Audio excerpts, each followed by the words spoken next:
ahsanu dinan miman aslama wajhahu. Siapa yang paling baik agamanya dibanding dengan orang yang berserah diri wajahnya ya lillahi kepada Allah, wa muhsinun berserah diri dan dia berbuat baik, wattaba'a millata Ibrahim hanifa dan mengikuti millat Ibrahim. Wattakhadallahu Ibrahima khalila, Allah sudah mengangkat Nabi Ibrahim sebagai kekasihnya. Walillahi ma fis samawati wa ma fil ard, apa yang ada di langit, apa yang ada di bumi, semua adalah milik Allah.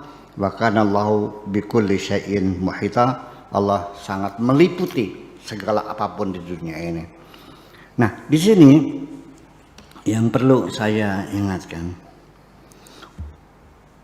mereka itu yang masuk surga itu man ahsanu dinan miman aslama wajhahu lillah.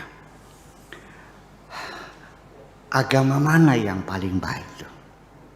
Agama yang berserah diri lalu berbuat baik. Jadi artinya di sini ada sedikit penafsiran yang perlu diluruskan sekali. Saya sudah pernah konfirmasi dengan Pak Quraisy itu juga. Saya katakan, ini kan di banyak sekali ayat yang menyatakan bahwa nanti pada akhirnya mah semua agama ini kan buatan Tuhan semuanya. Apa ada di dunia bukan buatan Tuhan? Ada nggak sesuatu yang terjadi tidak dibuat Tuhan? Ada kan? Nasrani siapa bikin? Yahudi yang bikin.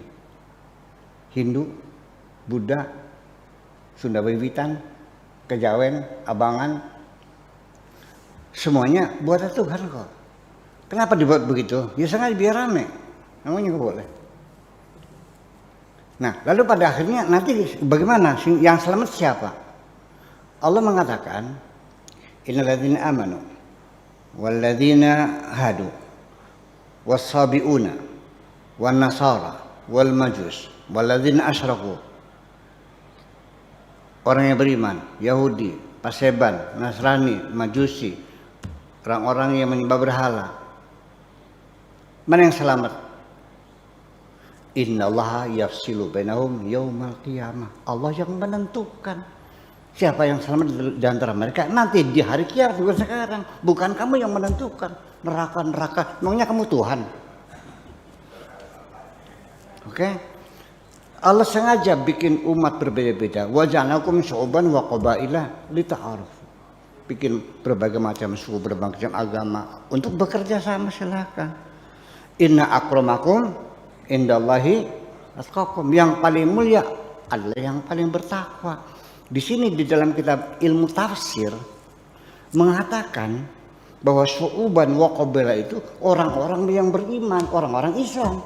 Jadi qabilah-qabilah Islam, bangsa-bangsa Islam. Kenapa? Karena atqakum itu yang paling baik adalah orang yang bertakwa. Yang bertakwa itu orang Islam. Kalau non-muslim nggak ada yang bertakwa. Jadi yang tadinya sebagai ayat universal menjadi ayat lokal untuk membuat kerjasama antara sesama umat Islam. Bayangkan, tafsirnya begitu loh. Jadi kita nggak bisa menyalahkan total mereka, yang dalilnya ada, tafsirnya ada. Saya konfirmasi, saya bilang ya ente lebih paham katanya. Gitu, ente lebih paham. Semacam itu. Jadi kenapa? Ya gara-garanya karena takwa didefinisikan